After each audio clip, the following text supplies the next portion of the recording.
I've always loved nature and the countryside and landscapes, and A. Housman wrote largely about that sort of thing in A Shropshire Lad. Absolutely wonderfully evocative stuff. He really has a way with words. He nails it.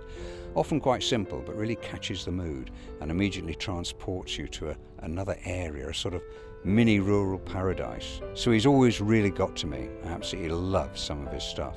Into my heart, an air that kills, from yon far country blows. Someone who shares my passion for Housman and Shropshire is landscape photographer John Hayward. He's a Shropshire lad. He's been capturing images of the county for more than a decade. John's images now feature in a brand new edition of A Shropshire Lad, which was first published in 1896. Housman, all his words, I think everyone knows some of his words.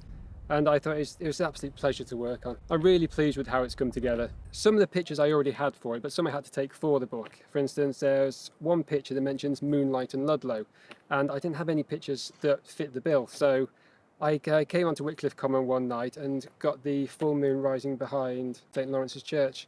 I didn't quite realise how ingrained Housman was in people's minds. One of the people who came up to me while I was taking a picture on it said, what are you doing? I said, I'm taking a picture for a new edition of A Shropshire Lad. And they started quoting Housman to me.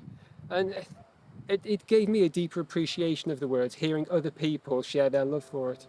My father was a Shropshire lad, born and grew up in Shrewsbury, and he always loved Housman's poems. He had this little book that I still have, A Shropshire Lad, before the war, and here it is, still surviving. So I spent 11 years of my young life in Shropshire. I got to know the places that my father loved, and Housman talked about in A Shropshire Lad. Places like Ludlow, the Wrekin, Wenlock Edge, the Clee Hills. Some of those poems really get to me. They just capture a real feeling which has always inspired me. Shropshire has a very, very strong place in my heart. Some of the scenery in Shropshire is not so well known. It's not on the radar to the rest of the world, and it's so beautifully captured in some of the poems by A. Housman. I think Shropshire means to me peaceful countryside, endless footpaths, just beautiful countryside really.